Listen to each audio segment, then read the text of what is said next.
Mahesh Kumar Goud secret వీడియోలు బయట పెడతామని బెదిరించేంత వరకు వెళ్ళిన వ్యవహారం అట. ఇది తెలుగు స్క్రైబర్లో రాసుకుంటూ వచ్చి మరి వాళ్ళకి ఎట్లా ఇన్ఫర్మేషన్ వచ్చిందో లేదో తెలియదు, కానీ వాళ్ళు రాసిర్రు ఈ వార్త. చిచ్చు పెట్టిన కాంగ్రెస్ వర్కింగ్ ప్రెసిడెంట్ పదవి అట. కాంగ్రెస్ వర్కింగ్ ప్రెసిడెంట్ పదవి రేవంత్ రెడ్డికి అత్యంత సన్నిహితంగా ఉండేటటువంటి వ్యక్తికి కావాలని అడిగితే రేవంత్ రెడ్డి నేను ఈయనకి రెడీగా ఉన్నా కానీ పిసిసి అధ్యక్షుడు మహేష్ కుమార్ గౌడ్ ఈయడు, ఆయన ఈయనకి రెడీ లేడు కాబట్టి నాకేం సంబంధం లేదని రేవంత్ రెడ్డి పిసిసి అధ్యక్షుడు మహేష్ కుమార్ గౌడ్ పైన నెట్టేస్తే మహేష్ కుమార్ గౌడ్ని అడిగితే మహేష్ కుమార్ గౌడ్ ఈయనని చెప్తే అప్పుడు మహేష్ కుమార్ గౌడ్ని రకరకాలుగా ఇబ్బంది పెట్టడానికి బిగ్ టీవీలో వార్తలు రాపించిండు ఒక వ్యక్తి అనేది వినబడుతున్న చర్చ. ఈ వార్త సారాంశం కూడా కదే. సరే, మొత్తం నేను చదివి వినిపించేటటువంటి కార్యక్రమం చేస్తూ చూడుర్రి. రేవంత్ రెడ్డికి అత్యంత సన్నిహితంగా ఉండే మైనార్టీ వర్గానికి చెందిన ఓ వ్యక్తి కాంగ్రెస్ పార్టీలో వర్కింగ్ ప్రెసిడెంట్ పోస్టు ఆశించడంతో చెలరేగిన వివాదం అట. వర్కింగ్ ప్రెసిడెంట్ పదవి ఇవ్వడం ఇష్టం లేక పిసిసి అధ్యక్షుడు మహేష్ కుమార్ గౌడ్ కాబట్టి నాకు ఇవ్వాలని ఉంది, కానీ మహేష్ కుమార్ గౌడ్ ఒప్పుకోవడం లేదంటూ తన మీదికి నెట్టేసిన రేవంత్. ఇగో, వర్కింగ్ ప్రెసిడెంట్ పదవి నీకు ఇవ్వాలని నాకు ఉంది కానీ, నాకు ఇష్టం ఉంది కానీ మహేష్ కుమార్ గౌడ్ ఇస్తాడో ఇయ్యడో తెలియదు. మహేష్ కుమార్ గౌడ్ ఇవ్వకపోవచ్చు, ఒప్పుకోకపోవచ్చు, కాబట్టి నాకేం తెలియదుగా మహేష్ అన్న ఇష్టం అని చెప్పి రేవంత్ రెడ్డికి క్లోజ్ ఉండేటటువంటి వ్యక్తి చెప్పిండట.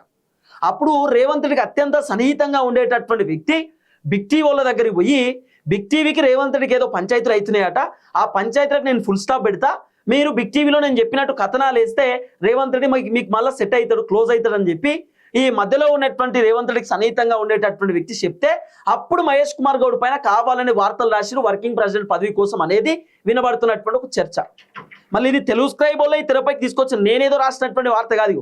క్లియర్ తెలుగు స్క్రైబ్ బ్రేకింగ్ అని చెప్పి 18,000 మంది ఫాలోవర్స్ ఉన్నారు వీళ్ళ ఏది వాట్సాప్ ఛానల్లో. కాబట్టి దీనిపైన ఎంక్వైరీ జరగాల్సిన అవసరం ఉంటుంది.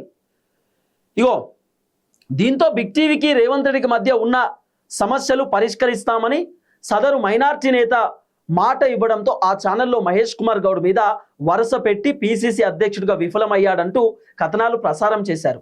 ఈ వ్యవహారం ఎంతవరకు వెళ్ళిందంటే తనకు వర్కింగ్ ప్రెసిడెంట్ పదవి రాకుండా చేస్తే మహేష్ కుమార్ గౌడ్కి సంబంధించినటువంటి కొన్ని వీడియోలు బయట పెడతామని బెదిరించేంత వరకు వెళ్ళింది. వ్యవహారం ముదరడంతో మధ్యవర్తుల జోక్యం చేసుకొని తదుపరి కథనాలను ప్రసారం చేయకుండా ఆపిర్రట. బిగ్ టీవీ ఇంతలా ఆరోపణలు చేస్తుంటే, కథనాలు ప్రచారం చేస్తుంటే చర్యలు తీసుకోపోగా ఆ అభిప్రాయాలతో